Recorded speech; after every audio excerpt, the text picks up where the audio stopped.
Hey there, everybody. So this is a little unannounced stream. Wasn't planning to stream until maybe an hour ago. It just popped in my head that maybe that's what I would do, and that's what we're doing. So what are we gonna work on while I'm doing this stream? I don't know if anyone will show up in the chat. I have it up there over there, and if someone shows up, I'll say hi, and we will talk to them. But the plan is to wrap up this to-do list from the last time I was streaming, and that includes these, and I'll probably look at these off stream right afterwards, and then I will try to ship this today. There's not that many unchecked boxes, but you know the size of the box can't really be estimated. They're not. They're all kind of all over the place, but I want to start from these three, and we'll go back and do this crash bug later, because I'm not super confident that I know how to reproduce that yet. Hey, Jesse Myers in the chat. What's up? All right, let's take a look at this one. So I'm going to look at this in the debugger.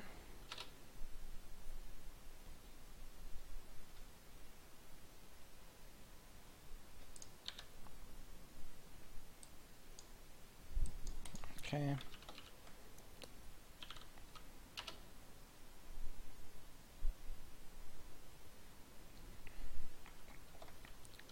Alright, we want to turn off virtual white space. Look at the spacing. I'm going to leave line wrapping on. Take a look at this. This is from Casey. He sent in a line wrapping bug. I hunted the indentation problem down, and it looks like, oops, it is not a problem with strings, but rather it was a problem with braces, but only if it is on a separate line from the start of a function. Not sure I've 100% figured out what it's doing, but hopefully this should let you see what's going on in the parser.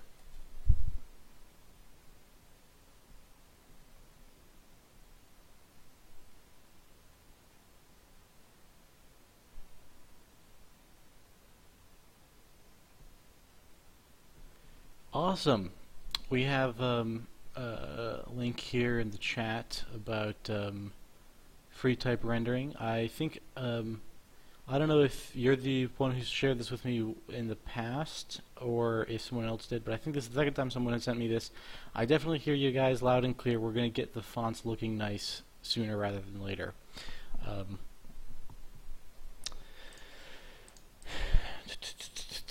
Okay. And thank you for sharing that. I will study it to help myself understand. So good function param equals bob. This is indented correctly. Good function 2 food param brace. This is also indented correctly. Broken case. But this is indented wrong. Look at that. That is weird, isn't it?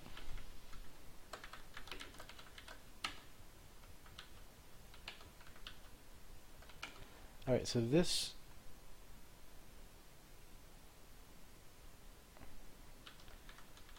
works fine.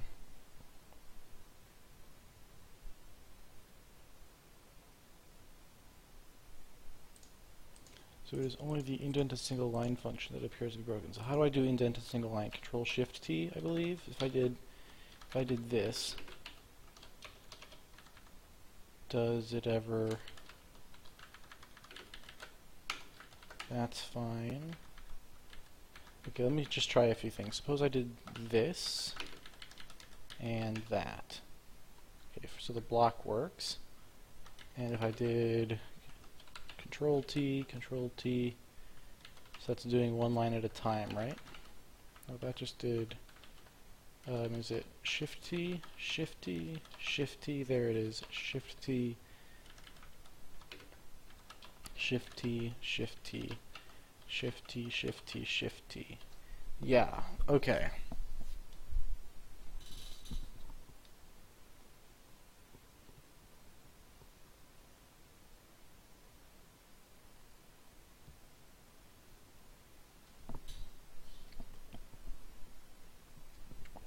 So that's clearly all wrong. And it is only happening for line-based indents, which means it's just not parsing far enough back.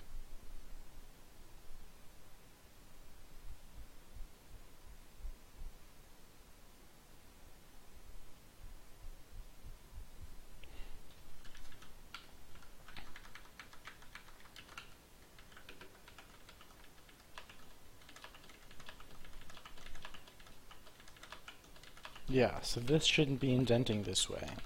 I want to try a few things. Okay, interesting.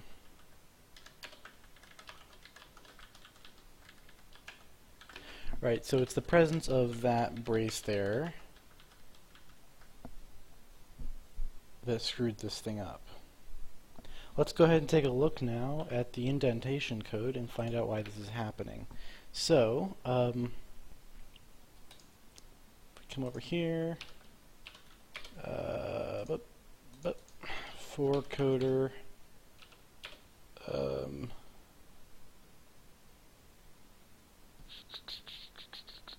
auto indent.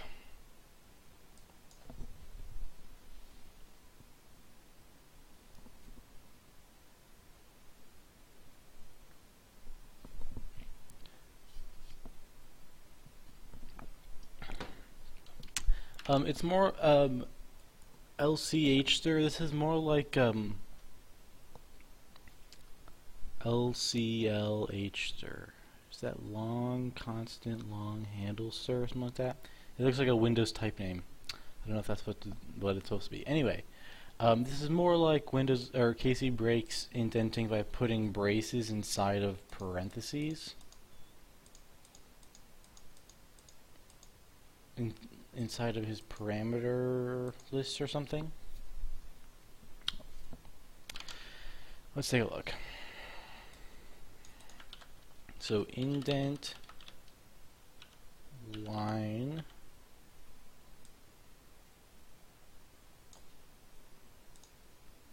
the line on which the cursor sits. Alright, this is the one we want to look at. Shift tab. Let's take a look. So we get that. Buffer auto indent. So we come in here. We're starting and ending at 1 and 13, which, what is that?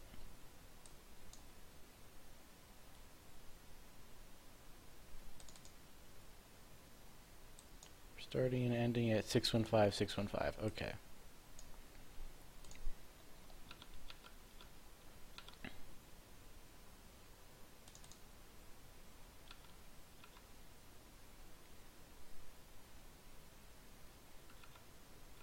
So there I read all the tokens out of the buffer.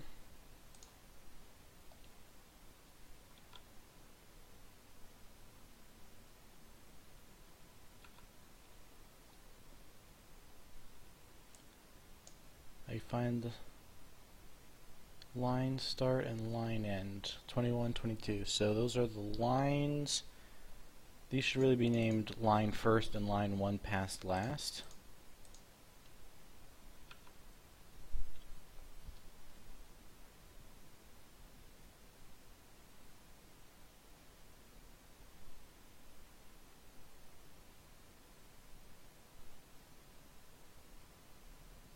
Next up, 95. When viewport size changes, do you recalculate wrapping for the entire file? Yeah, that's the biggest slowdown. Is the most expensive operation right now is resizing the view space width because of the way the thing is architected. It's not great. It's not great. And it's not. Yeah, it's basically I recompute the wrapping and indentation for the whole thing based on width. And it's actually, I guess what I'm getting at is it's not just that though, I also recompute more. Like, it wouldn't be so bad if that was all I was recomputing, but I also have to reparse the entire buffer, basically. The only thing I don't have to do is redo the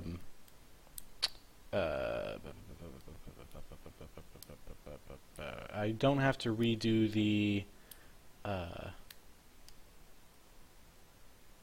actual like code semantic lex. on it. I don't rerun the Lexer to get tokens, but I do have to rescan all of the contents to get the character widths from the font, which is what's actually killing it. And the new engine, what will happen is we'll store non-variant data that doesn't vary to the width, and then the computation when width changes will be much later.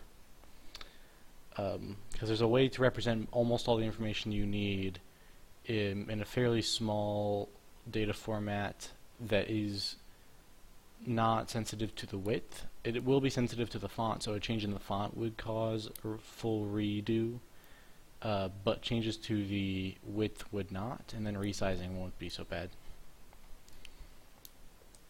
in virtual whitespace mode. So we want to figure out what our indentation marks are. We come in here,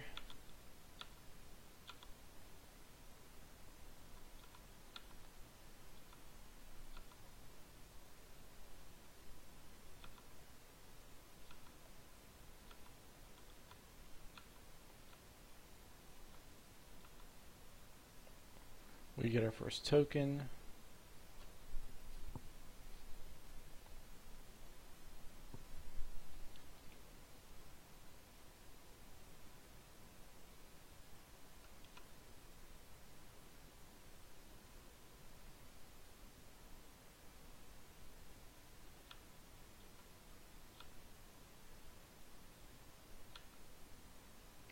We get the next token, and as long as that token is past next line, start position. Yeah, so when the next token is into the future, we start doing this stuff down here. Start, and that is the case already. Line number, yep, it's not, we're not done yet.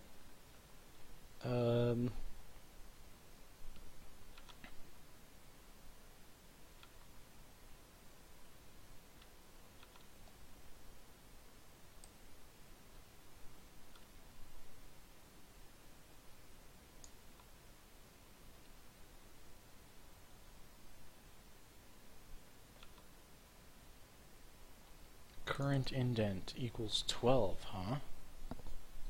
Okay, I understand. It went to there. There's the problem. There's the problem right there. So here's what happened.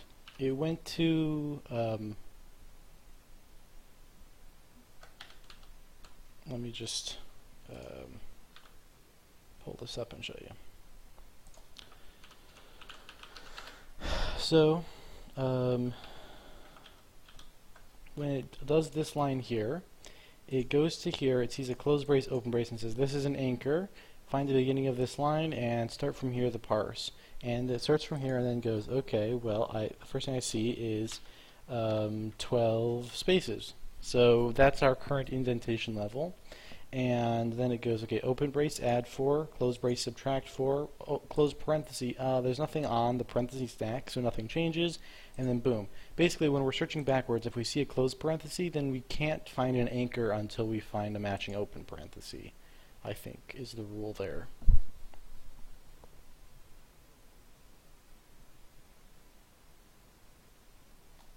Let's go and look at the current auto indent rule. Anchor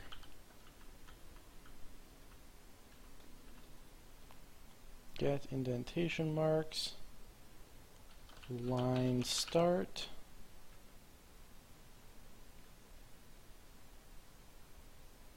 find anchor token. Alright, here we go. I'm starting to wonder why I don't just start from the beginning of the file.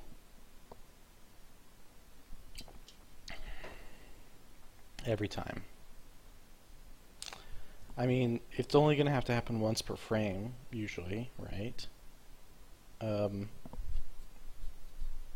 hard to say.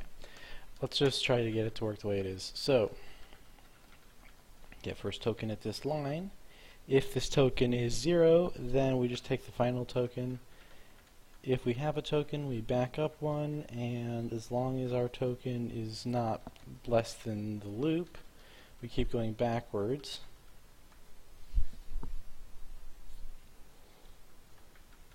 If we find a brace open or a brace closed, we get out of the loop. So we're basically looking for a brace to get us started, is the idea, in either direction. And then we go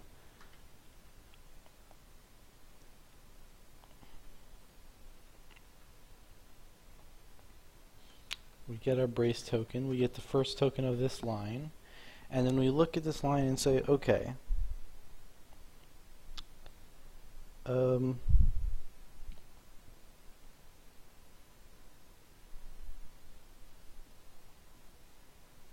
if this line starts with a parenthesis, interesting.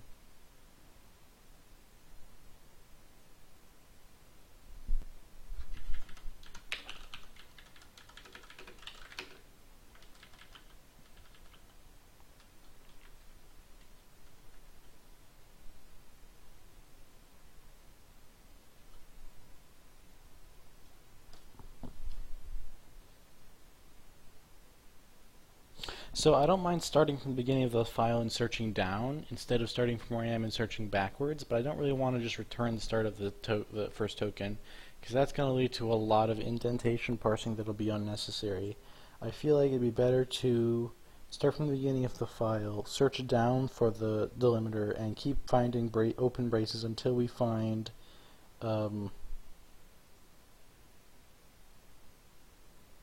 parents and things. Until we find we can't get any closer. We can identify things that we know we could start at by saying they're at the top level. Yeah, let's just try and scrap this, because I feel like this has been a pain in the ass since the beginning, and I'm ready to say that this is the wrong way to do it. Let's start with tokens.tokens, and we're just going to do a for loop across these tokens. So for I equals 0, I is less than tokens count plus plus I plus plus token. Line start.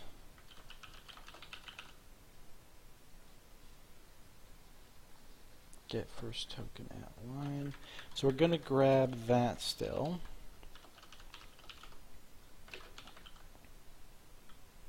Alright, let's keep that part of the structure that we have about the if and whatnot. So if tokens count is greater than 0, return token. Now we're doing a token equals tokens dot tokens and CPP token to close or closest possible equals get first token at line app buffer tokens line start. So that's the closest possible token. If we are getting anything past that, then we can't start at that and we have to take the previous option. If we land on it, we will take it. And wait, no, if we land on it, we can't take it either. So this is actually first invalid token. If first invalid token equals tokens dot tokens, then we're just going to take token equals tokens dot tokens anyway and return that one. Otherwise, we're going to say, I guess we'll do this either way, and what we'll say is, if this is actually greater than this, then we'll do more work, right? And the more work that we'll do is we'll start looping over tokens. And as we're going, we're going to say, actually, let's do potential or token it if that is greater than that, else token equals tokens dot tokens, and we're done. So if it's greater than that, why don't we say if that's less than or equal to that, then we'll take that, otherwise we'll do the loop. And then if we're doing the loop, then we take token iterator and set it to the beginning of the tokens, token it, and we're saying, okay, if token it, or switch, token it type, case CPP, token brace open, we're going to do something with that, brace close, bracket open, bracket close, and we'll do parenthesis open, parenthesis close. Those are the token types we care about. Along the way, we are going to go CPP, well, we'll do it this way, right? So, every time we see one of these, we want to take it as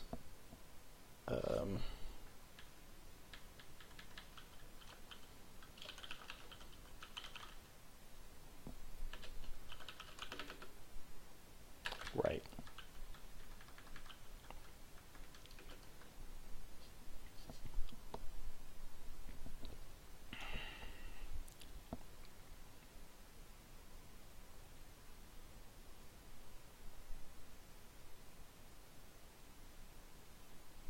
So when we're at global scope, it's always possible to take it, and so right, we're just going to have like a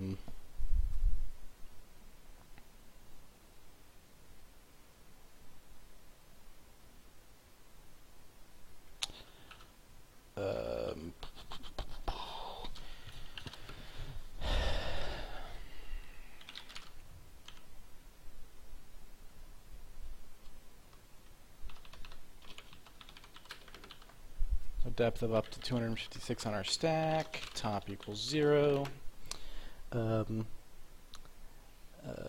Actually top will equal -1, and then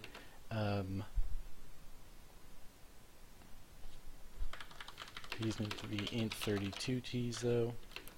And then when we see one of these, brace open, we're going to say, okay, stack, or top plus equals 1, stack top equals CVP token brace open. And actually what we'll do is we'll say token it type, because then we can grab you and you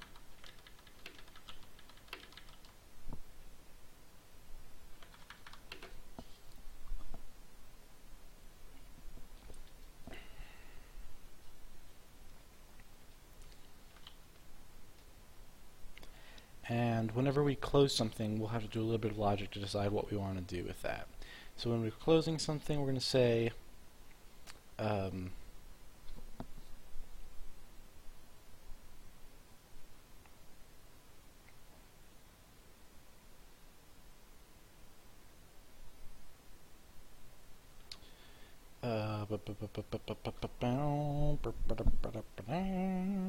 we want to say, so for a brace close, what we're going to do is we're going to take braces. I guess the thing we want to ask ourselves is, how do we handle correct nesting and incorrect nesting? For correct nesting, we're pushing like a brace and then an open parenthesis, close brace. And so this will just, we see that we have a close parenthesis, we find that we have this at the top, no problem, we pop it. We find that we see one of these, we find we have this at the top, we pop it. What happens if the correct thing is not on the top?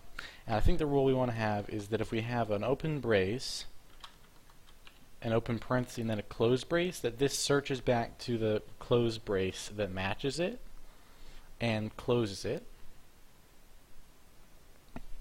and nothing can stop it from doing that. So as many open parentheses that it gets in its way, they just get ignored and lost. And the reason I think that's what we want to do, but I guess I'm not sure, because what could happen is, let's think about macros for a minute. Macro foo thing bar, right? Technically legal, and I guess actually we want parentheses to have this rule in this case, right? Parenthesis here could match with this parenthesis, and this would technically be legal code, and we would want this brace to just get kind of annihilated from consideration in terms of where we can and can't start to parse for the indentation. Is there ever a time when we would expect to legally see this? I actually don't think so. So we'll have parentheses dominate, and then braces will dominate brackets, and then so on. So in that case, let me order these by parentheses are most dominant, and then braces, and then brackets. And what we'll do is we'll say for parenthesis for as long as top is greater than or equal to 0 and stack top does not equal CPP token parenthesis open, we subtract the top back one. We're gonna keep going until we find that matching parenthesis. Nothing will stop us. And we will pop everything else off in between. If we find brace close, then as long as it does not token brace open,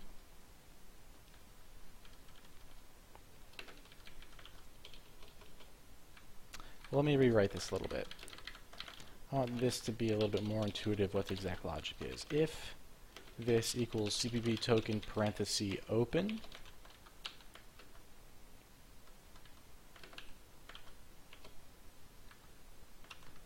then do this, otherwise do this.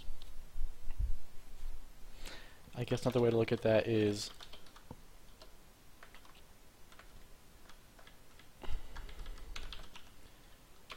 like, I mean, we could do it this way, right? Look where we are now. If it's the kind we're looking for, get out.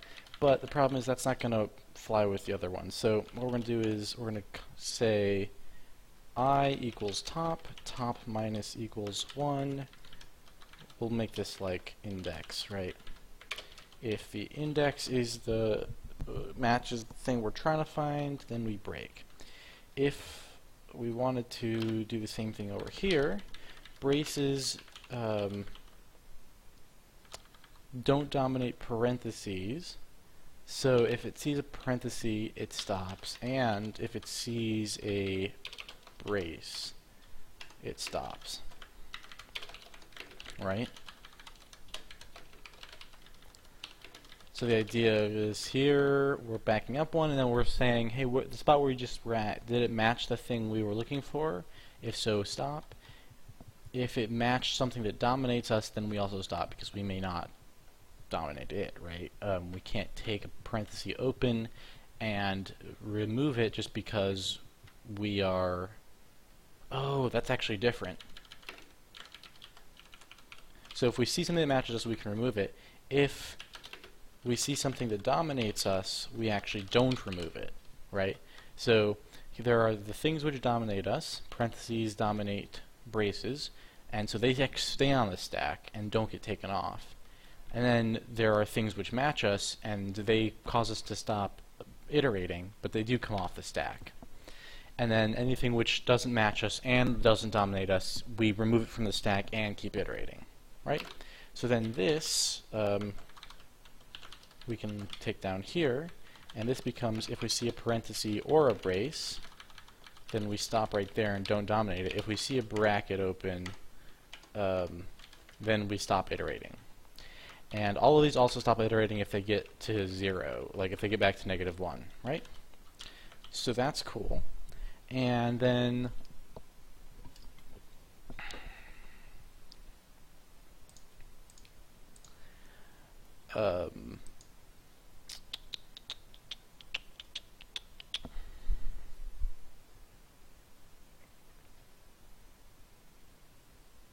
as we're going, I think we want to say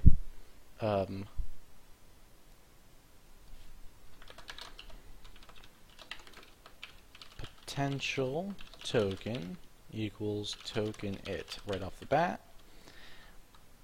and then we will say if after parsing one of these things, wait, hold on, so if line begins like that, could we start the parse from there?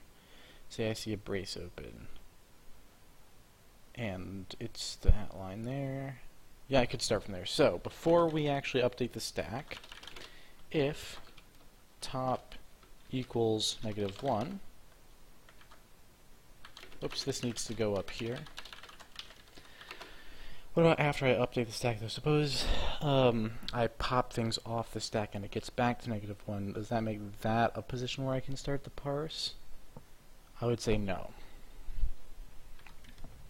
So we're really looking for things outside of braces, brackets, and parentheses entirely. Things at the global scope.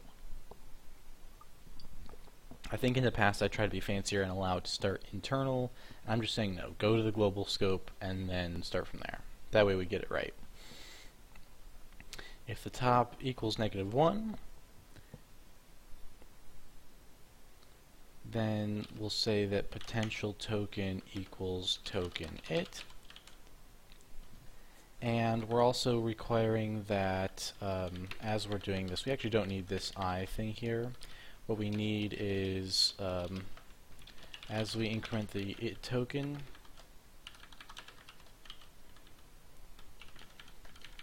we want to make sure that token it stays below first invalid token.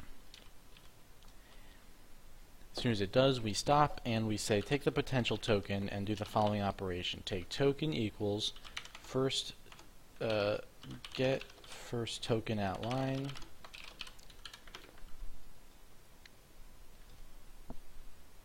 Oh, but what if the first token at that line isn't at global scope? And this one that we're looking at is. Yikes.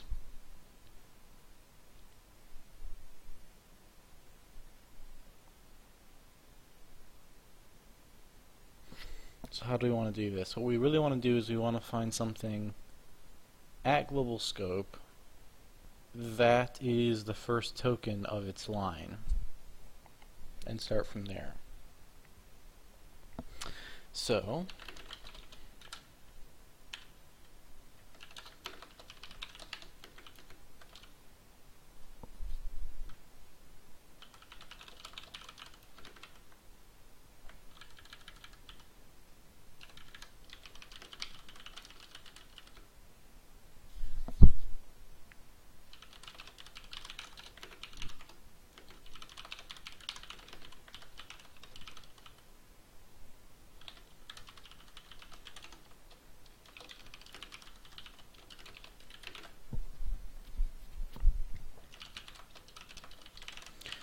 I get the line number, I get the first of line, I say that's all going to be if we're at the top, and then this will be, actually why don't we do it this way, in32t potential line start equals 0 equals 1, I don't know, I think it's 0 based. If line number is greater than potential token, or potential line start, get rid of you entirely. Now this is a potentially good line number. We know that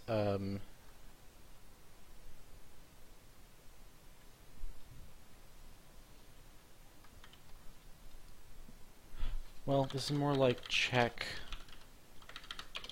highest checked line number. If line number beats highest checked line number, then we get the first of this line. Well, that should always be equal to that then, right? Here's the line number of this token. If that is greater than the highest thing we've checked so far, then this is the first token of its line,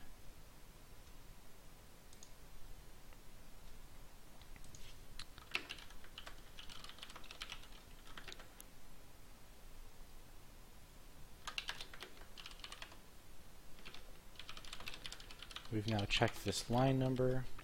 We've got the first of the line, and we know that it's at the top level.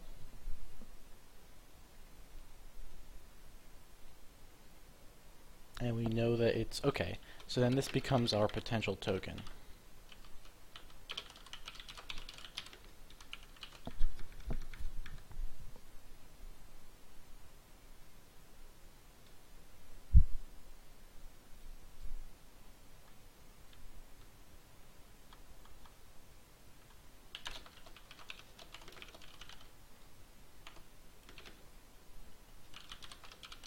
Okay, so potential token starts at the beginning. Token it goes, alright, you know what, well, we'll leave it this way, but it's basically redundant. Anyways, we get the line number of the token we're looking at, and we say, is this beating the highest line number we've checked so far? Update that integer, update this as the best token we've found so far. It is the farthest down in the global scope that starts a line. Oh, but what if we just enter the global scope? The token it does not necessarily start a line since we're doing it out here. We could get this every time and do this check first.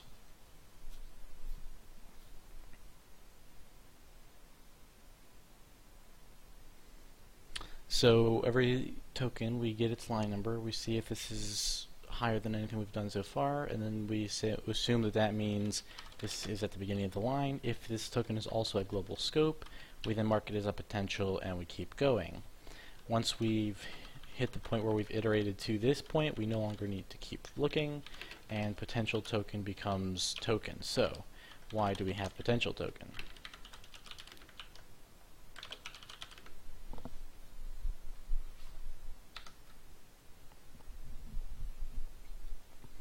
Alright, now we want to go and see if these things still indent correctly at all, like all the basic stuff. So let's look at auto tab.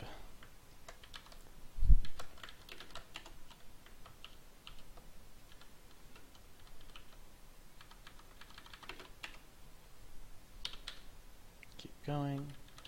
Shift tab, that's working. Oh.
Cool.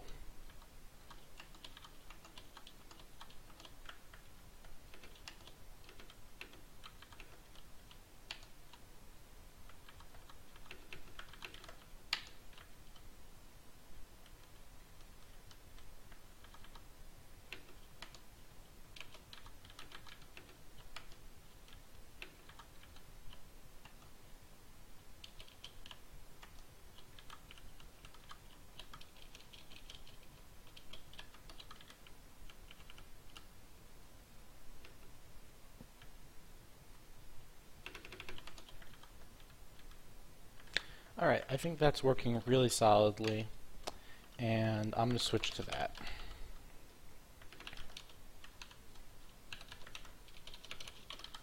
But I'm going to leave the old one here and just say new implementation of find anchor token 4026 revert if it is a problem.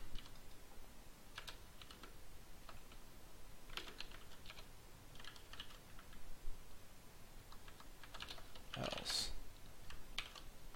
Old 4025 implementation of find anchor token. There we go. So hopefully, I think that's working, but I've left the old one in so that people can switch back if it's a disaster.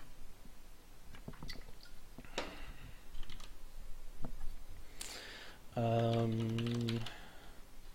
guess the other thing I should do is go and test the repro case.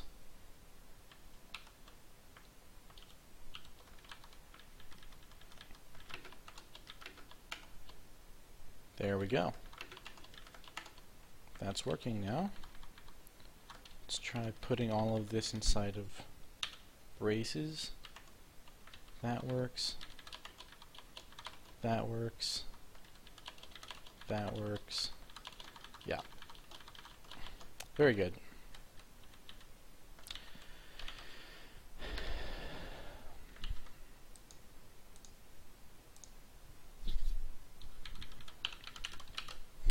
And I guess one other thing I should do while I'm in there doing this kind of stuff is I'm going to add that particular case to my own auto tab test. So the case is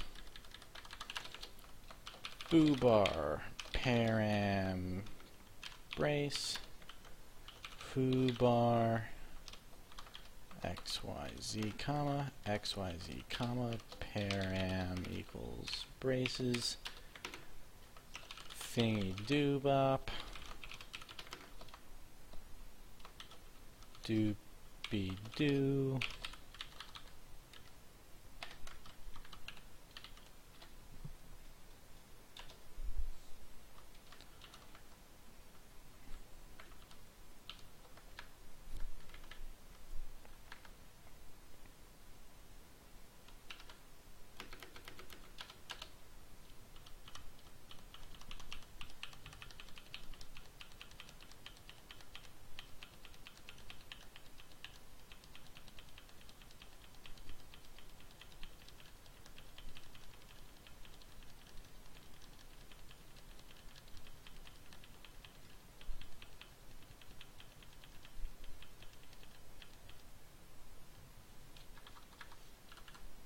Okay, ready?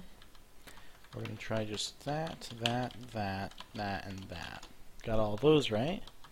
Suppose I did this. Suppose I did that. Does the whole thing together. Cool. It refuses to do a portion of a token, which is correct behavior. Very good. Very good. Very good.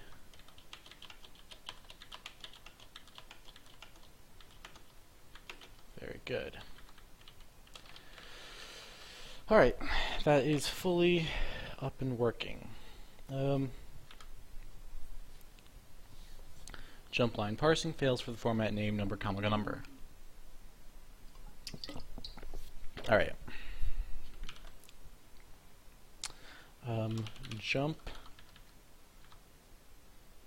Jumping. Parse jump location. Boom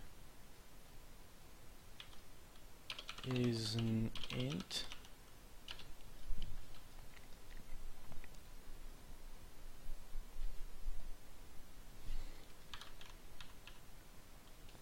If not, is ms style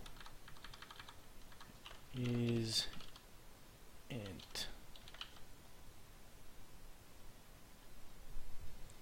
Left parent, right parent. So if it is not a number, then what we can do is we can say int 32t comma position equals something about search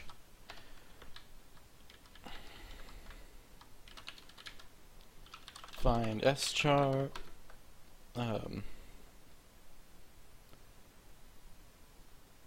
number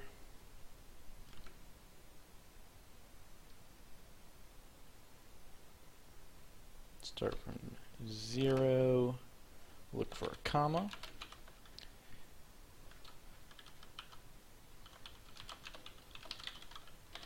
Alright. If comma position is less than number size, then we're going to try sub number 0 and 1, substring number, which is going to go from 0 to, let's see, that's right parent minus, that's a length.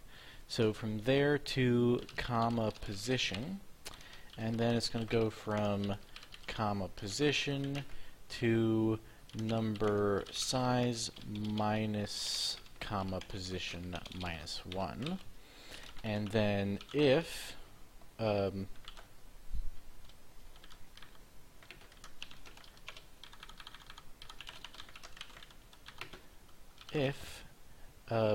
string is int sub number 0 and string is int sub number 1, then result goes back to true.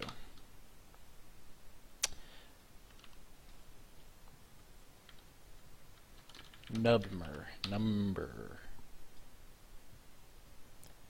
Alright, now the easy way to test if that is working is to go to search, I think.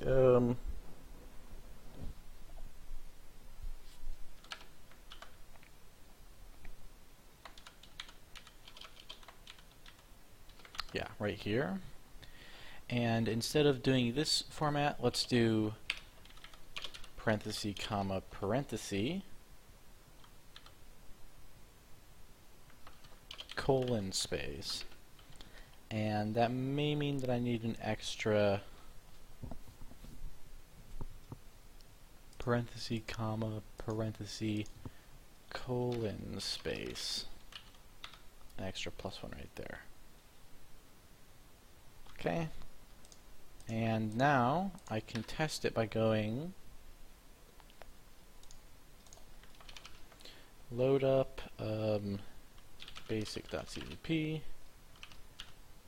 list all locations of struct, parse jump, jump, jump, jump, jump, jump, jump, jump, jump, jump, jump. There we go. It's back to working. Now let me switch this back to the old way because it's the way I like it. Colon, colon. Alright, now let's look at stream to do. Boop.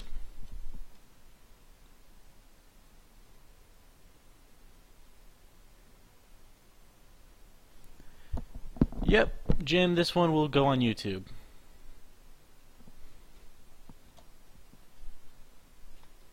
You do not have to worry about missing out on this one.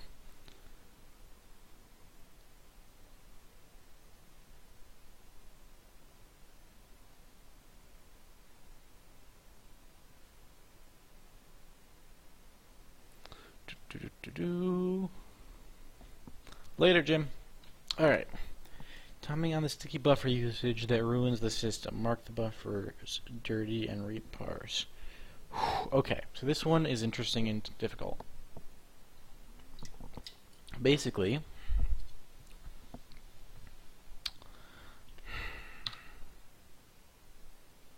let me create a case where I can even test that. So in order to create such a case, I'm going to have to introduce compiler errors into the 4coder code base because it's the only one that I have sitting around that is fairly easy to actually exhibit this bug in because it's slow enough to build. The build process is slow enough to actually trigger a jump before it's done generating the whole buffer. So first let me show you I can build in my thing here. It can't actually open them at the end, but I'm going to split the panel like this and open up compilation. Do it again. There we go. So,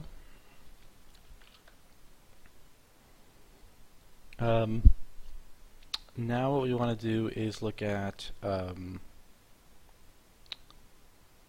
go to build.cpp, and I'm going to introduce something that will cause it to fail to build, and that way when it keeps going past that, hopefully it will, it does not. Alright, so it failed to build and stopped right there. Let me go to my build.bat really quick and say, okay, I'm going to remark out this. So you can see now it'll produce errors there, and therefore it won't actually generate any code. It won't generate a new build.exe, but the old build.exe will just sit there and keep running. Normally I have it just error out and not even try to run when there's a build error, but I've remarked that out. Now we want to go to win32 for ed.cpp and add more errors here. So I'll add one by saying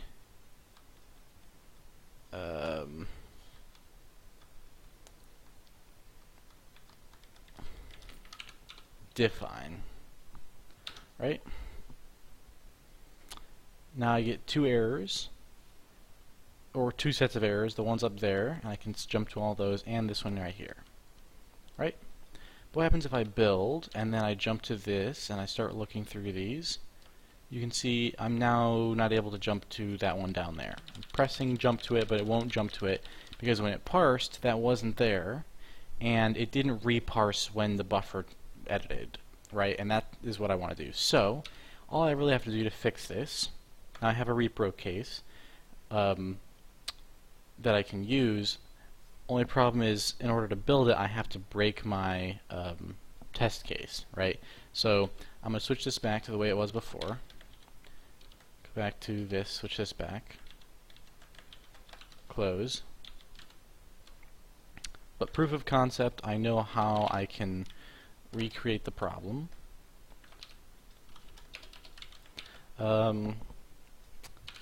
Build.cpp.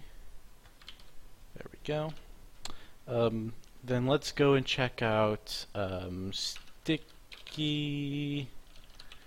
jump sticky, and what we want to look at is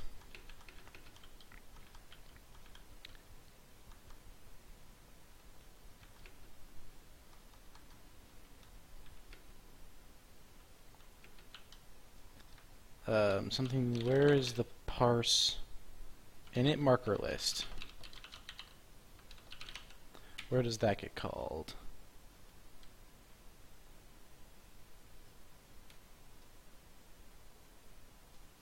Right here. Okay. Get or make list for buffer. So right now what's happening is we're saying here's the buffer ID I care about. It gets a marker list for that buffer, and it says, yo, if we don't already have one, then we're going to make one right now. But we also want to say, yo, maybe we do have one, but we actually need to clear it and make a new one. And how can we tell when that's the case? That's the case whenever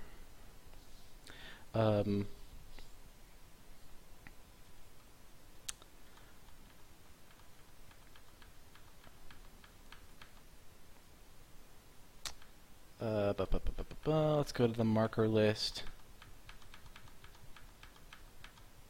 Here. Oh, I never did those renames.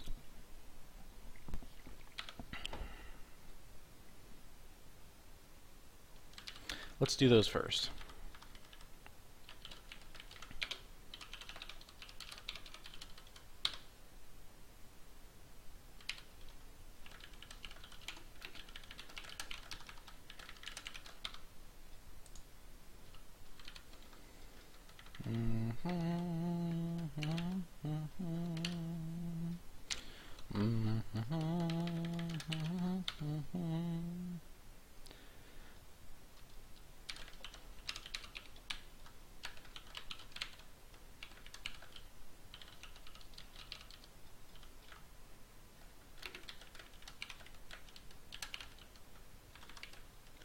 Might actually rename that to just DST.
Alright, let's get the jumps, become source.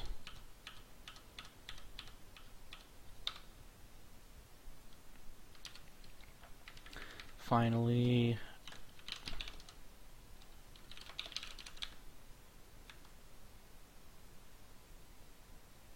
actually I take all of this back. I think I actually want to keep these named jump. As I sort of percolate this through my brain, jump is a better name for these. There we go. Alright, so... Hey, what's up, Kylocron? How you doing? So there we go, there's the renaming. Now let's get back to init marker list.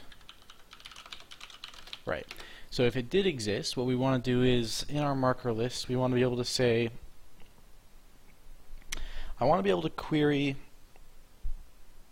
You know, buffers don't really have the features they should have because I kind of am a dick. Whoops. There should be a way to query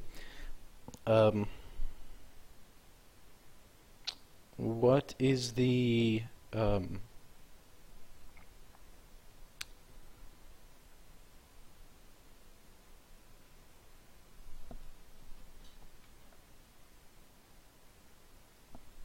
Sinocron. I see. Sinocron. Sinocron or Sinocron? Emphasis on the Y or not? Sino? No emphasis? Sino? Emphasis.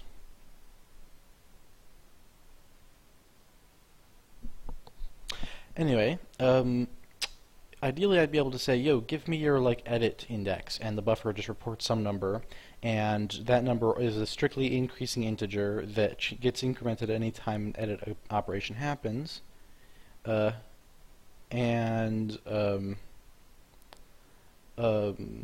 then you can ask, yo, what's your current index, and is it greater than the one I've stored? If it is, then blah. If it isn't, then da da da, right? I don't have that feature, so now I have to sit here and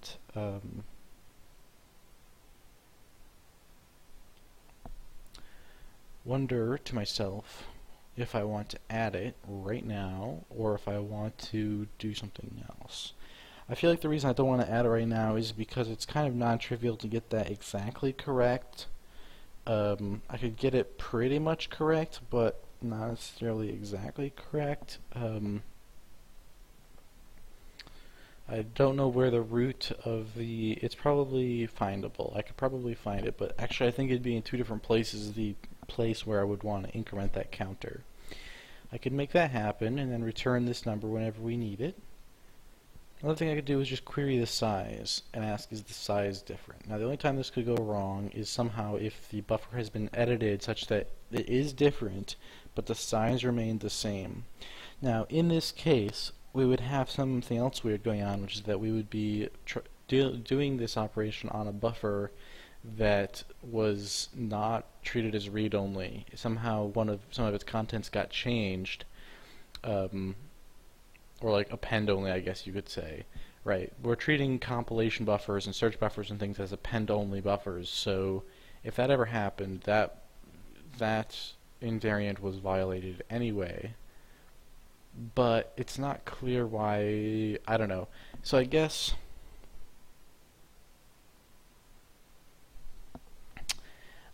anyways, yeah, I guess what we're going to do is we're going to use size for now, and we'll leave it to do that says switch this over to like a buffer edit counter.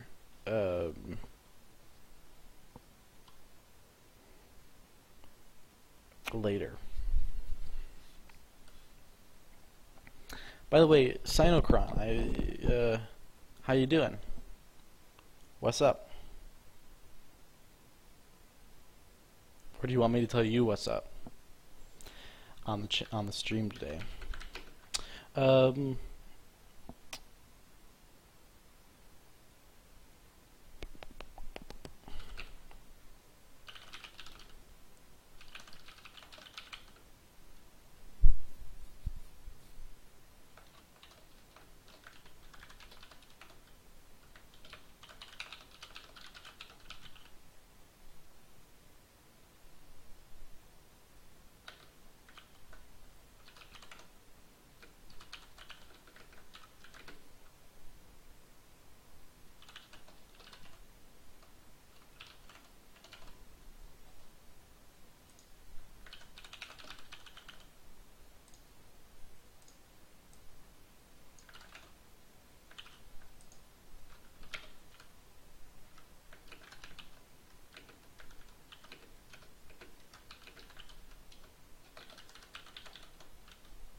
So if result does not equal 0, we have a potential to set it back to 0. Oh, whoops.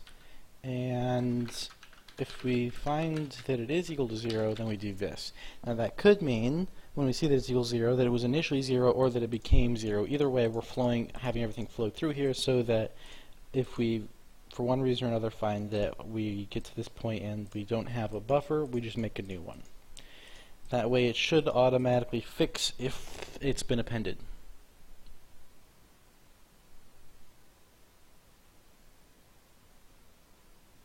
Sweet.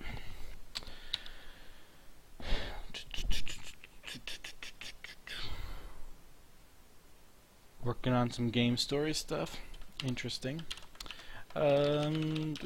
Marker list. 832 previous size. Now the only thing we have to do is when we're initting the marker list, we want to make sure we're setting the previous size right there.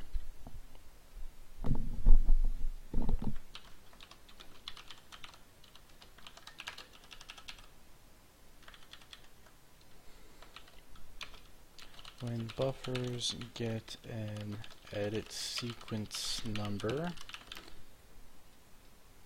use that instead.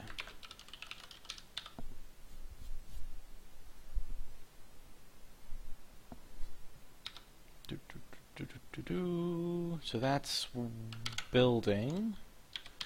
Let's pull up our debugger and go test it.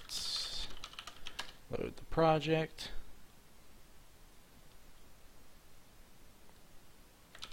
build.cpp, switch to num, win32 cpp, switch to define, build the project. Alright, now we can walk through just fine still. Build it again. And hey, now even though I started walking early,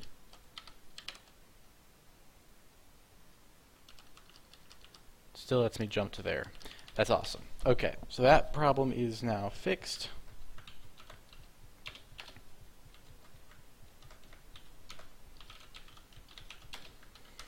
We can take this remark back out.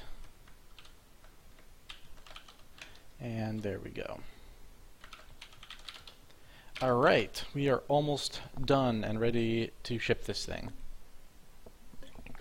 So the last thing I want to do is we discovered a bug going from 1023 to 1024 lines. I want to double check that I can reproduce that and I know what was happening there and see if I can fix it. And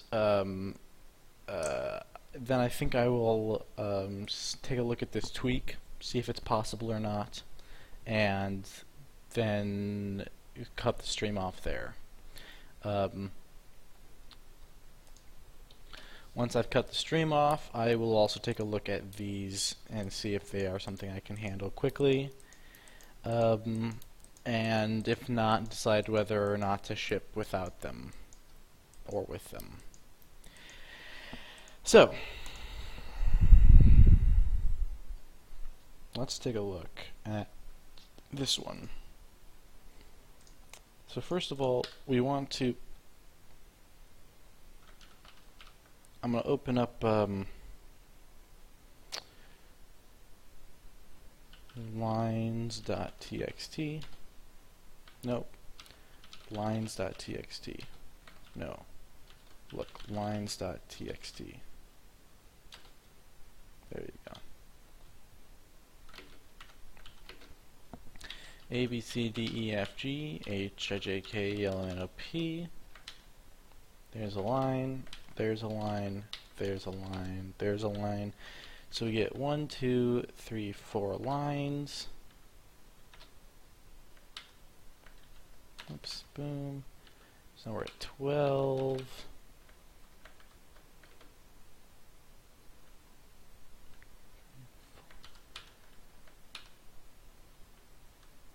And let's do this again. 1, 2, 3, 4, 5, 6, 7, 8. Just trying to approach 1023 quickly.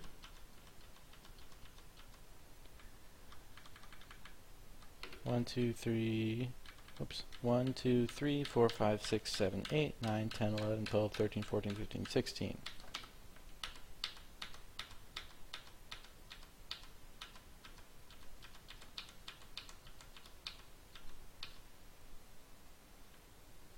Alright, let's do these last lines one at a time.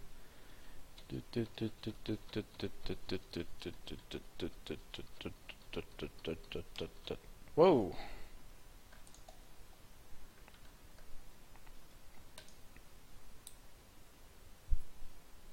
Yeah, we triggered it, and we weren't even, oh, I guess we were at 1023. Okay, lost count there. But, yeah, this mem move is failing because, right, we've already looked at this, because for some reason the remeasure character starts did not remeasure, wait, file allocate, remeasure character starts, over here we're looking at character starts, file allocate character starts as needed didn't actually work. Alright, so I'm going to put in a breakpoint, and then we're going to say let's turn that breakpoint off, and we'll turn it back on the minute we are getting close. So lines.txt,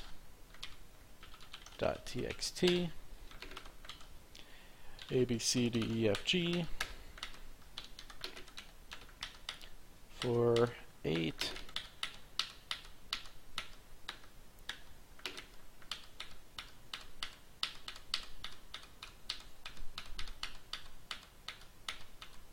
Okay, we're close. Get right up to 1023.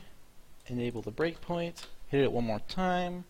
Alright, we're coming in here, and we remeasure, we allocate metadata as needed, is a caller thing we call here. So, pointer to that. Character start max.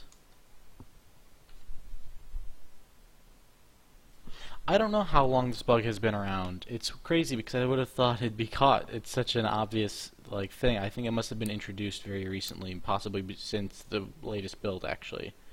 If it has been there all this time, like in the last, it hasn't. It definitely hasn't been there all this time because the code we're looking at now is fairly new code. It could be about 2 or 3 versions old, and I might have not fixed it yet because I didn't realize that there were 2 different crash bugs that both looked very similar. Basically, there was another mem-move related crash bug that I've fixed. And so until it happened to me very recently, I didn't realize that maybe the last build had 2 unrelated mem-move crash bugs. So we are now nailing this one down.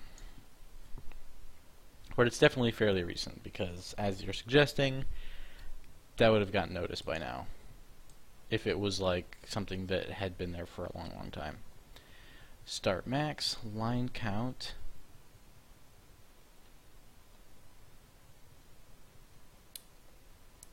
Alright, so the thing I don't get is how is this even supposed to be able to figure out line start, line end, line shift.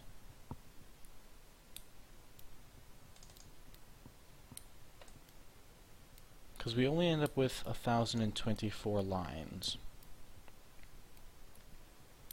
Right, so it's actually going to look in here and go,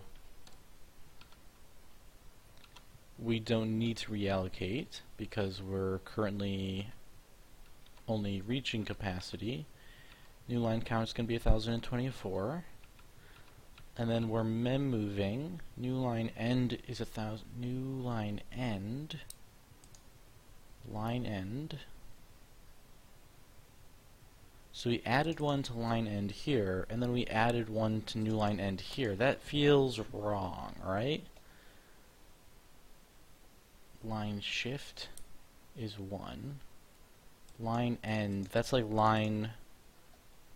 So if this is line end, then this is like line 1 past end now, and then this becomes new line 1 past end, and then we add 1 because we're shifting, so 1 past end becomes 1000. Wait, okay. That becomes 1024. That's 1 past the new end, and then we're saying start from 1 past the new end plus the shift again. Yeah, the shift is getting added twice. Do you see this? Here's the problem. And I suppose probably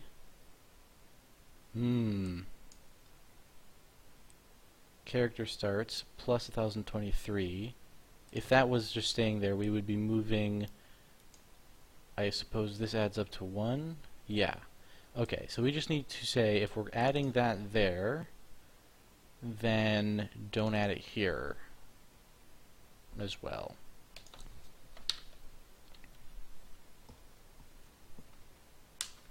No, the 1024 is coming from the line number. So basically, when I first allocate the metadata that keeps track of like per line information, there's information that is tracked per line. The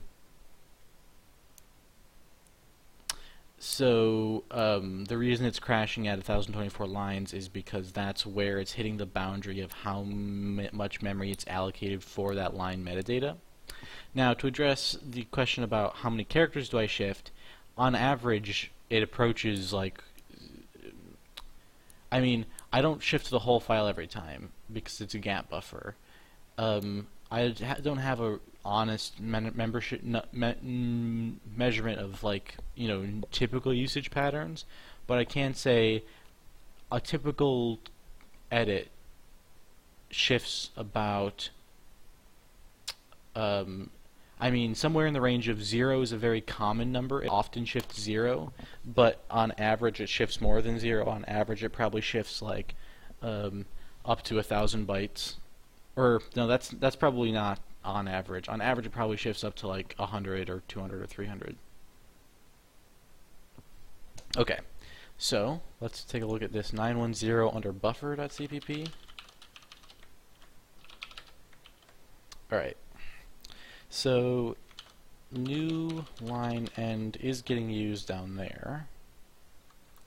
So I want to fix a few things. So I'm going to take line end and rename it, and we're going to take this and call it one past last line equals line end plus 1. Boom.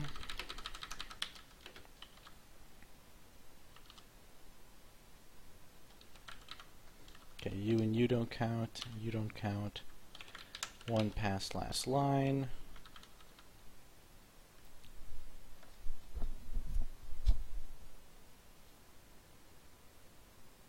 Oh, that's not new line end, that's the old line end.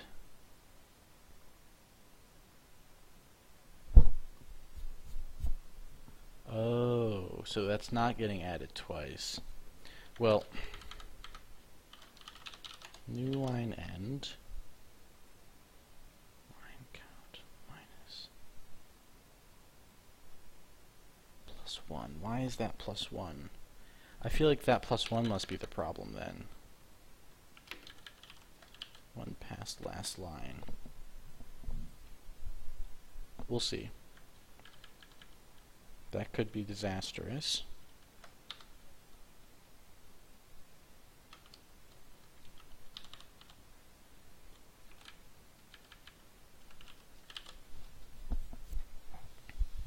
So this is the part that we're shifting. So we're starting from one past the last line. We're saying how many lines are there? If there's 1,024 of them, and this is one past last line, and it's 1,024, then there's literally 0 lines. So this is the correct thing, I think.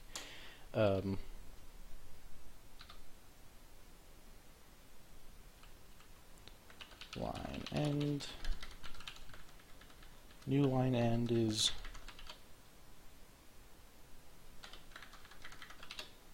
one past last line old. This is one past last line new.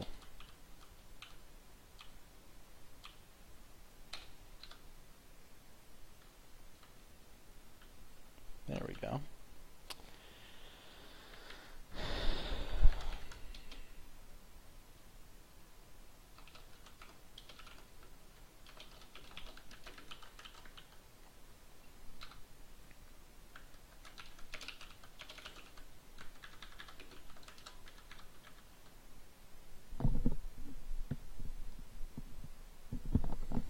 Alright, let's give that a shot.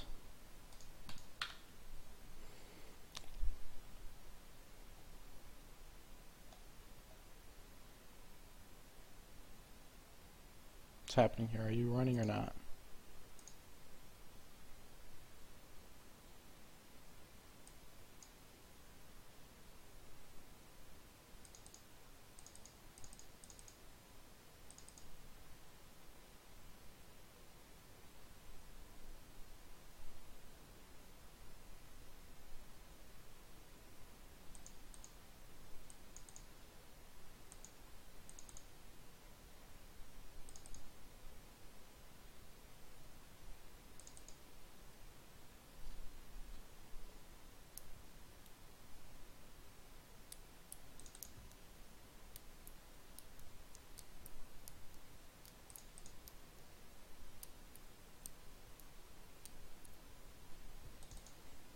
Sys did it.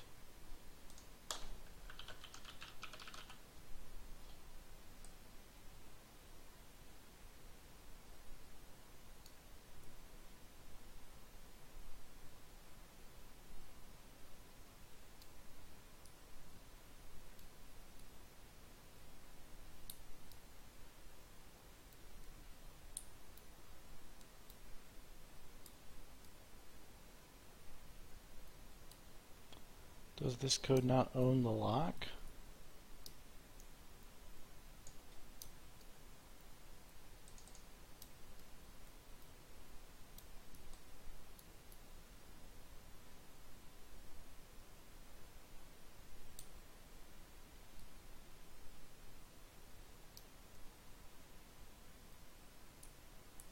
Wait, what on earth is this doing? Coroutine main, me, sys, did init equals true. So here it acquires the lock, and then it takes this, sends the signal. Does it ever free the lock?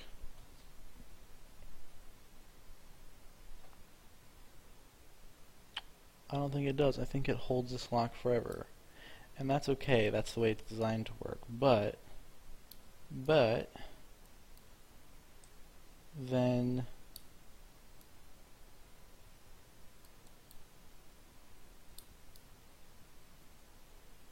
for as long as we did not init, we wait on that condition variable, but we never took the lock.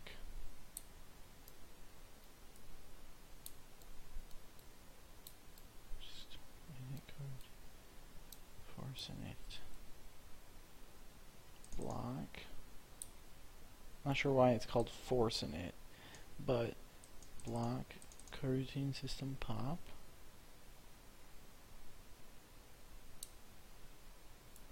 Block equals 0. Break. Didn't happen, so then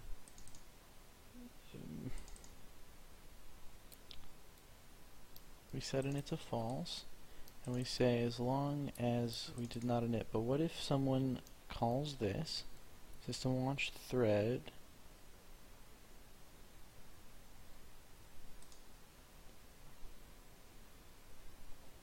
and they run the coroutine main, and that coroutine comes along and says, I'm going to set this to true, but they set it to true right after someone took this, and it failed. So this was still false. We said, alright, before we do that, I'm going to go ahead and context switch here, set it to true, signal, and then this person waits. That's why you're supposed to own the lock before you do this. But if this guy owns the lock, then he'll never wake up, because even though this signals, this doesn't release the lock. In order for this to work correctly, we are going to have to rewrite this a little bit. Line 72, coroutine. That must be a super rare bug, because I've never seen it before. So, we signal this CV, and therefore it knows that we've done an init. We're then going to need to release that lock, because, well, I mean, first of all, this code here needs to take the lock, first and foremost.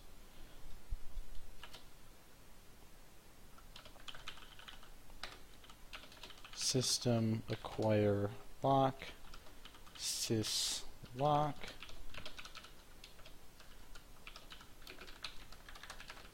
system release lock. There we go.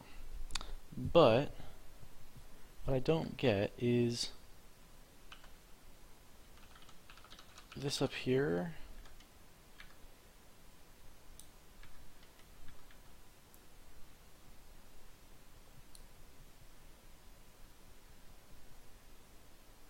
He says he's acquiring the lock.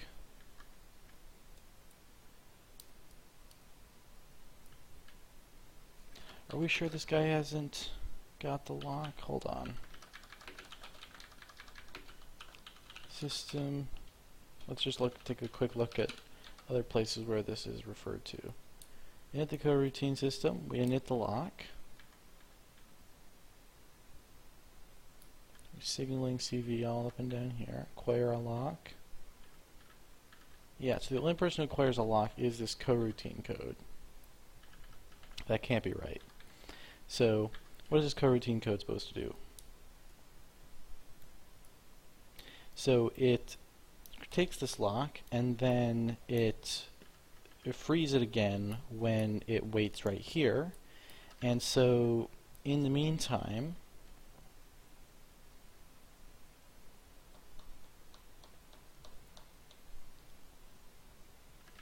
yeah, this code here actually needs to acquire that lock. System acquire lock sys lock. This just doesn't even work if that isn't in here.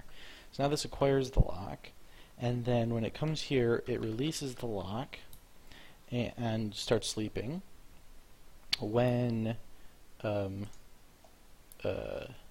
this happens, it takes it, and it can take it because when the other one enters, when the main enters its condition variable, it'll unlock it. So then it can acquire it. This is kind of our handoff code. This is how we make sure that only one of them is going at a time. Since that one is sleeping, this one is takeable now. It then does its init and says, yo, I've done my init, and then it comes in here and releases the lock when it waits on this condition variable. Then this code down here will eventually wake up pretty soon after, because it's been signaled, and find out that it has been that the init has happened, and it'll move on. And yeah, so as far as I can tell, this has just been busted for forever, and the only reason it worked was luck. Which is crazy to think that all the coroutines actually worked, and I'm a little suspicious.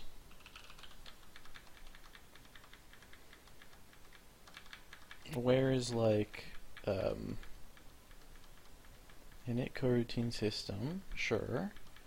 Coroutine resume. I pass in the coroutine that is me, and I pass in the other. Other will yield back to me. Coroutine internal pass control.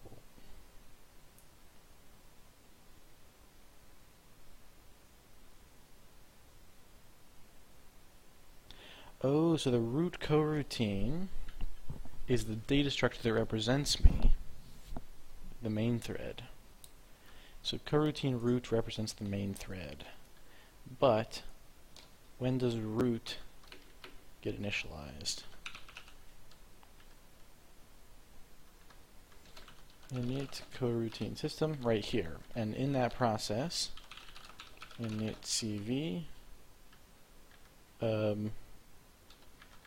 we never acquire a lock for it, which was the problem.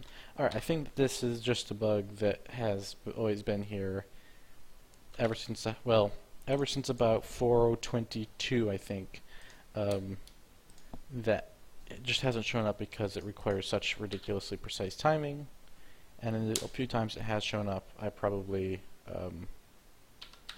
didn't know what to do about it and just moved on with my life. But now I think it's fixed. We can double check by going pull up something complicated, do some coroutine stuff with it. Very good.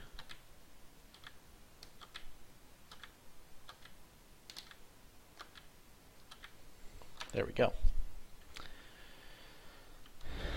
So now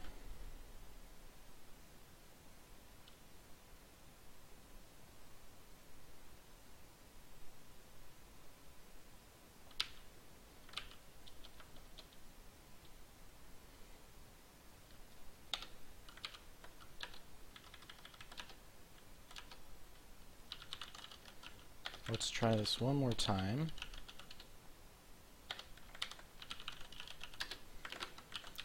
EFG 4 2 3 4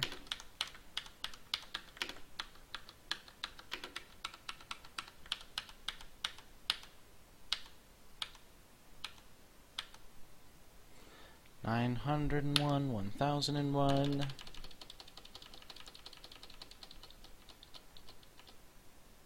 Still breaking, huh? line I is 1024. So if this is less than or equal to, so that's got to just be if it's less than. Yeah. 973.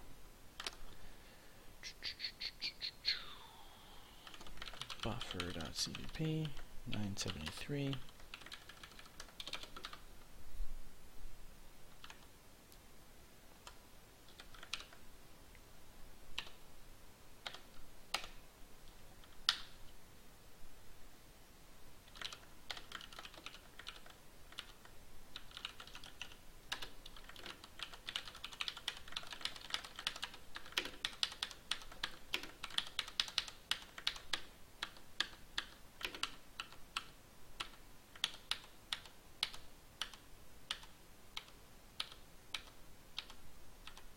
Whoops, that got too big too fast. Just close it. Yep, kill it. Lines.txt. No, I want a new file called lines.txt.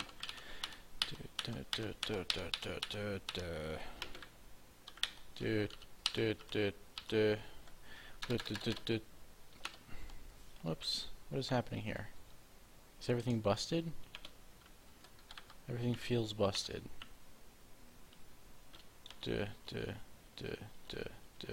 Yeah, everything's busted. Alright, what'd I mess up? What'd I mess up?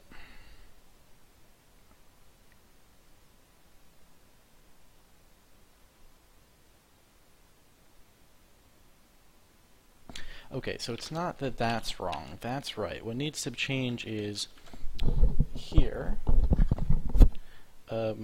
Current char start, character starts,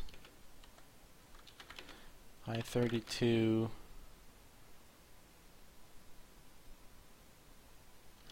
new char start equals if line I is less than blop, the new char start equals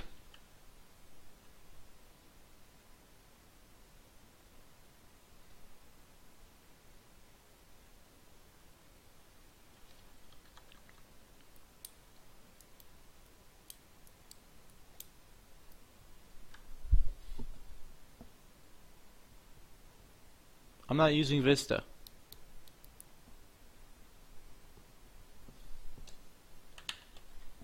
I'm using Windows 7.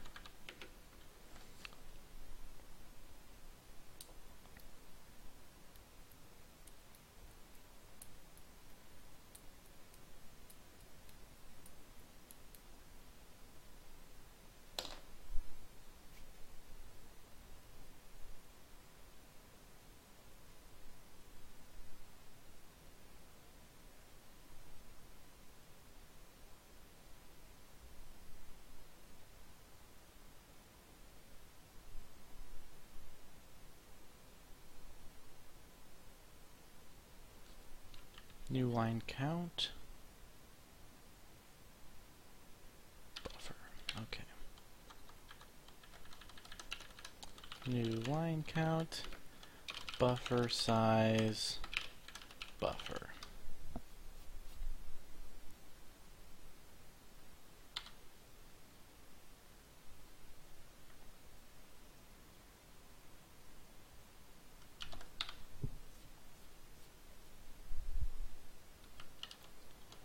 Boop, boop, boop, boop, boop, boop.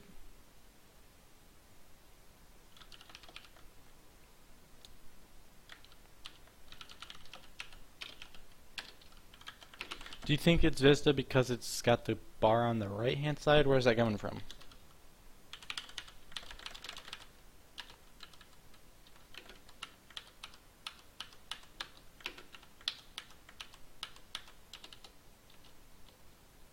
Yeah, something's still definitely busted. Can't exactly understand what.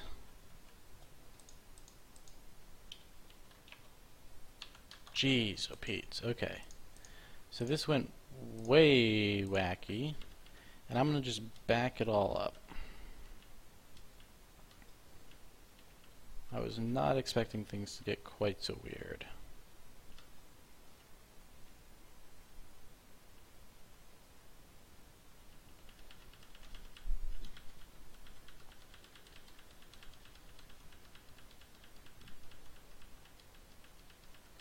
here's the way it used to work. Okay.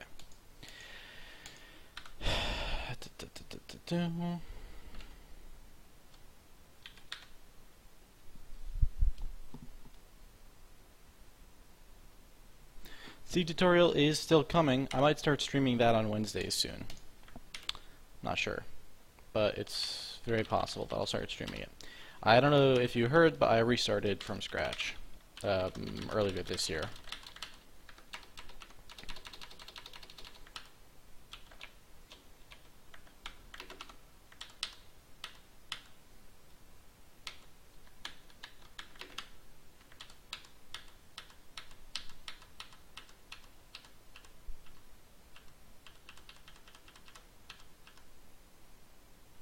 Whoops.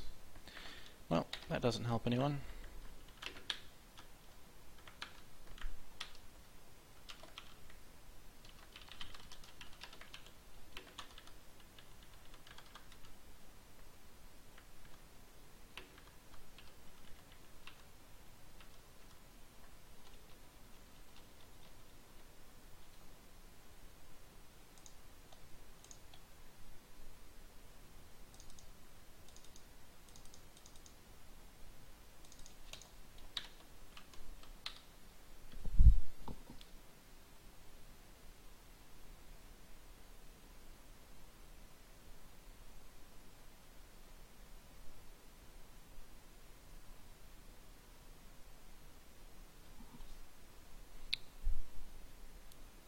I restarted the C tutorials because I didn't really like the style I was going for in the first one. It was slowing me down. I now have basically the first 4 or 5 lessons fully diagrammed out, and I'm going to, and I think I've already started writing the first one. I'm going to go for more of a quantity over quality approach because, I don't know, that's just more my strike zone, I think.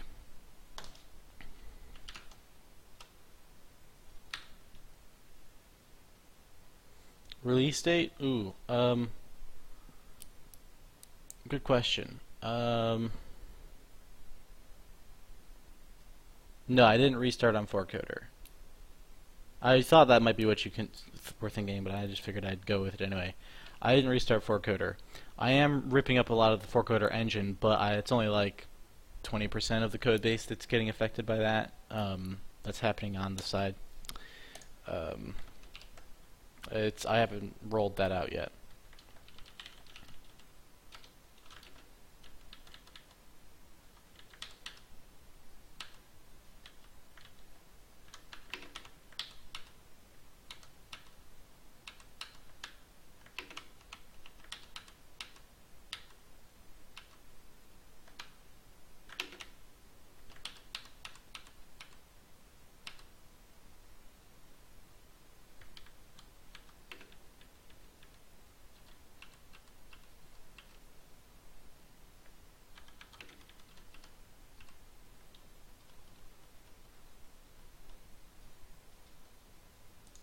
Okay, why won't it let me go? Oh, never mind. I see. Alright, so that was a waste of time. Now, we are definitely hitting the line count of 1,023, and this is just causing us to get to the point where if we look at the size of the thing we're trying to move, oh, wait a minute, do we have, I bet we have a capper, don't we? I bet that's why this is busted. I bet I added a capper and didn't change the allocation scheme. Okay, why was Visual Studio crashing?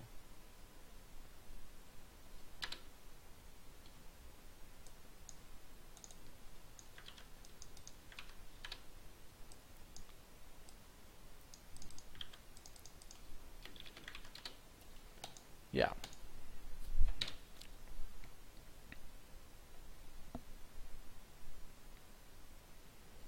I have a strong suspicion that this is actually all correct, and that the only thing that's going wrong is the allocation, not that this is an overflow. Exactly. I mean, it is overflowing, but the reason it's overflowing is not that this is wrong. This might actually be what it needs to be, and it might be that I have a capper on the character starts now. Measure character starts. That would explain. Oh, that would explain everything. Okay, that's what's happening. I need to lock that shit down.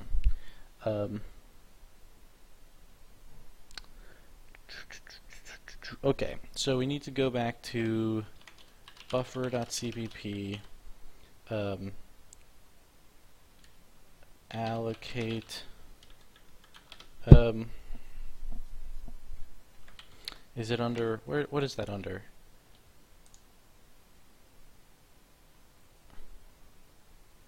File? 582, there it is.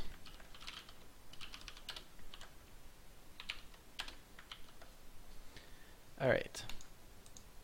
Character starts as needed, and let's take a look. So here's our general memory, here's the buffer, the memory we care about, file state. Why are we passing in the whole state, I wonder?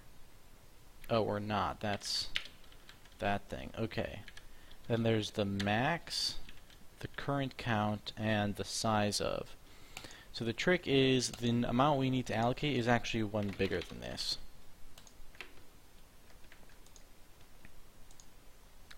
That's the trick.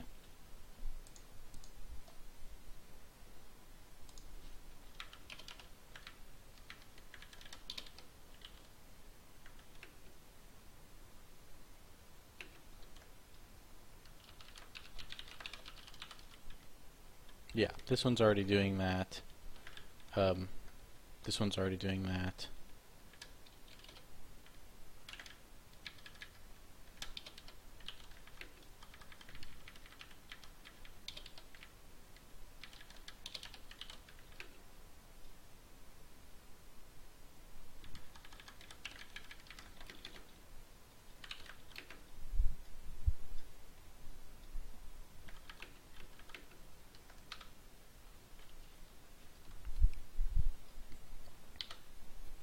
Shit, I didn't mean to do that.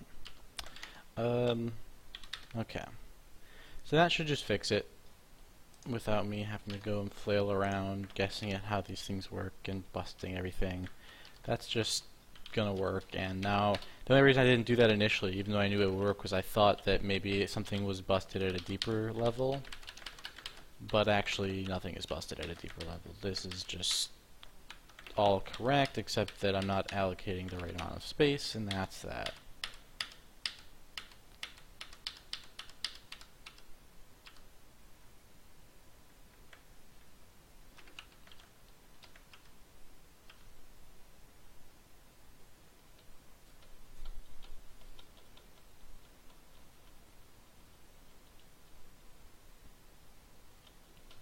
There we go. Alright. So we are pretty much ready. A new build will come out very soon now. The only thing we have left to do is I want to take a look at this. If it's possible, we'll do it. If I don't feel like it's going to be very possible, we won't do it. And then what we're going to do is I'll go off stream and take a look at these guys. But whether or not I can do them, I will ship.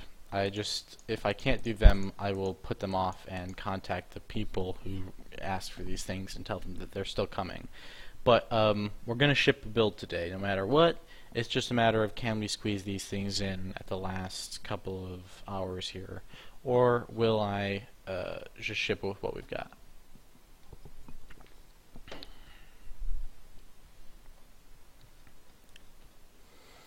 Alright, scrolling past end of file with down key only. Yes. So the idea here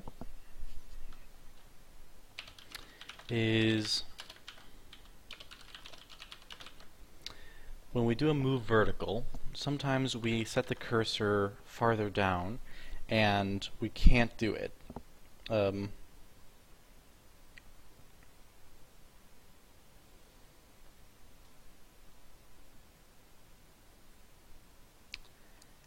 so what I want to do is set the cursor and then go if view dot cursor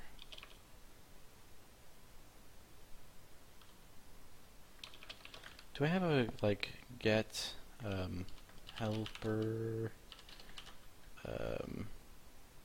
unwrapped lines get view y. Get view y. That gets me the cursor.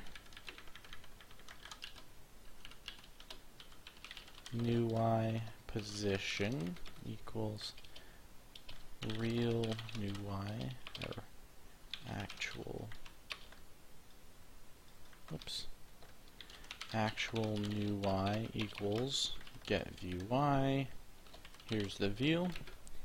If actual new y is less than new y, then can I do something to move the cursor anyway, or to move the view a little bit anyway? I just don't use syntax highlighting personally. I don't like it because, I don't know, it's extra noise that I've found I don't need. And it's not really that the extra syntax highlighting distracts me. I can work with it this way too. I just don't care either way, and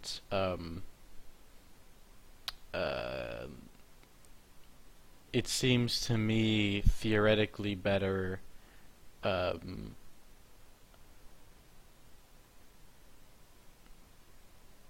for no reason. Like, I don't have a good reason. It's just for a bad for like irrational reason. Since I don't have, since for me no, it doesn't make any difference either way. I get it. Here's my point. Since either I use it or I don't, I find that I have the same advantage. Like, it doesn't help or hurt either way. And I can't think of anything that really nudges me one way or the other to caring about one. I'm like, really don't care. So, since I don't have any good rational reason to pick, I just use the irrational reason that it seems to me theoretically better to have less noise on the screen. Although, like I said, in reality, the extra noise doesn't actually hurt me at all, so in practice it doesn't matter. And it's just what I choose to do, you know? But I can stay like this. So if the actual new y is less than the new y we wanted, can we move the view? So what I want to do is look at the view set scroll.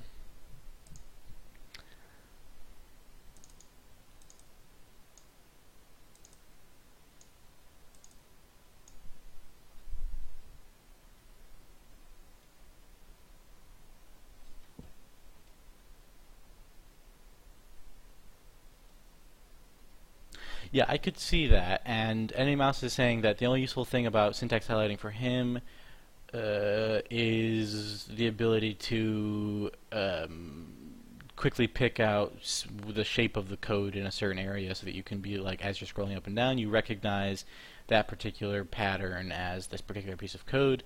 And ultimately, the more useful thing to be able to do would be able to be like marking up your file with metadata that the editor uses to color sections differently.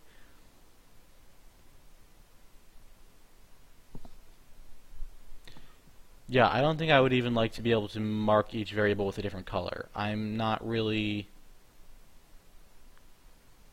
sure that that wins me anything in particular. Maybe it does. Maybe I can then pick out very quickly erroneous uses of a variable outside of the region where I expect them to be used or something. But I don't really expect that that would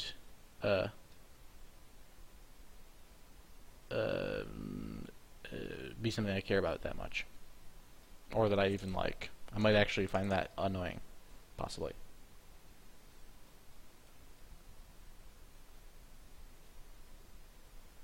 Yeah, I feel like jump to a location makes more sense in most cases. I do think having editor features that like help you with visualization that are somewhat user driven would be kind of an interesting direction to explore. which I might do at some point soon, sooner or later. So what I got to do is get these scroll vars, and I bet that the scroll vars just live inside the view summary. So here's what we're going to do. We're going to keep this one up here. We're going to open it up again. No, not that. I want to open this up again and go to view summary. What's the matter?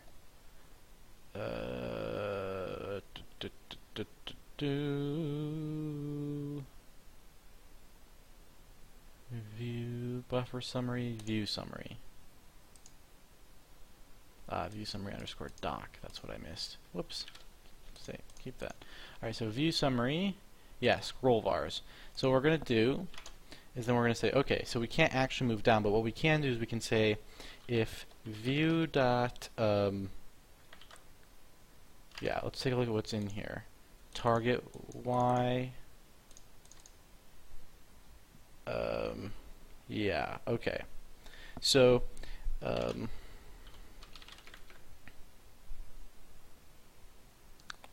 full scroll Y equals, what's the full scroll Y? Do I have file region, view region, I think I want file region.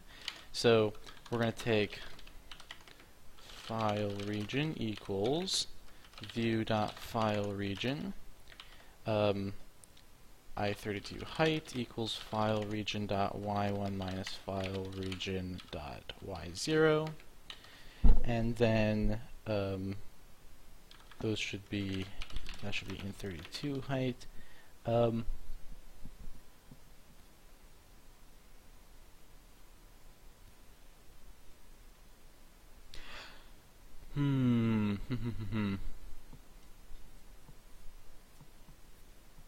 Yeah, I could see a thing that does sort of like, instead of highlighting the code, highlighting a block. So like all the text here has a background that identifies it as a special block, and all the code here has a background, and then they like have 2 to 4 colors that they alternate through, so then blocks get fully highlighted. It's something I've actually imagined I would like, and I might do at some point.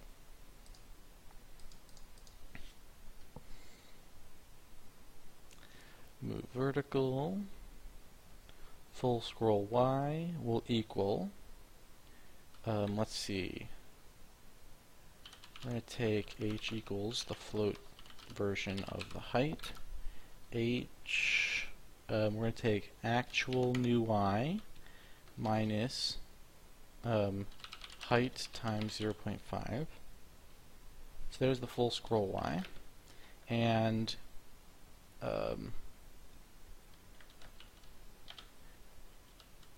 if view dot scroll vars dot target Y is less than full scroll Y, then GUI scroll vars new scroll vars equals, we're going to grab a copy of this, and then we're going to do new scroll vars dot target Y plus equals, we're going to make up here a delta Y,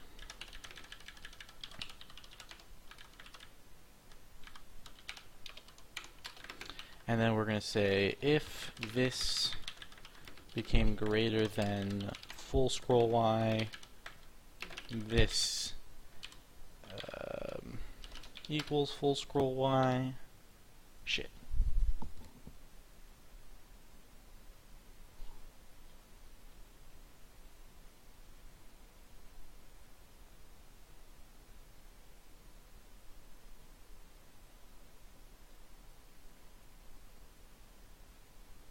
Yeah, I don't think I would do it to text color, but maybe. I think I'd prefer to do it on backgrounds. But yeah, same idea. Kind of neat stuff there, I think. Oh, these are all int? Okay, then we won't do this. This will be an int. Height over 2.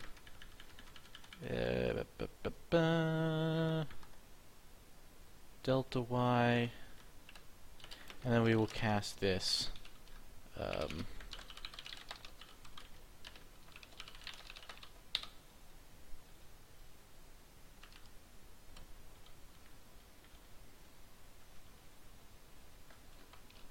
And we will cast this.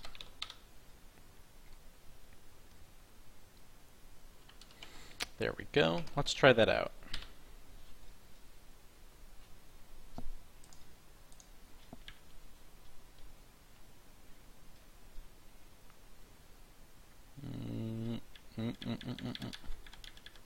Not getting any movement there. Oh, well, duh. So I actually have to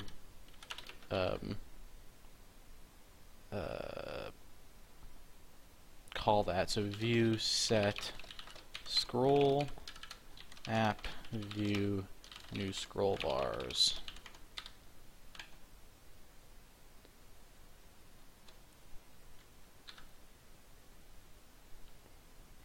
Let's try that again.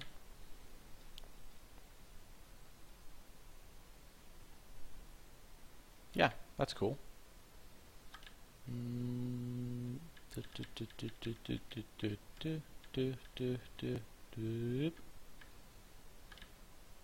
Burp. Burp.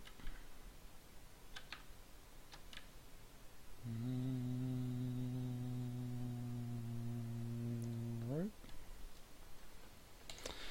Cool. So we can say we got that one done.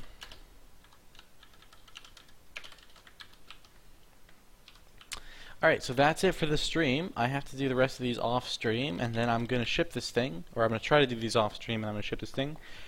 Should be up in a couple of hours. I try not to make it too late tonight. So if you're looking forward to a new build, keep your eyes out, folks. It's coming up soon, and see you guys later.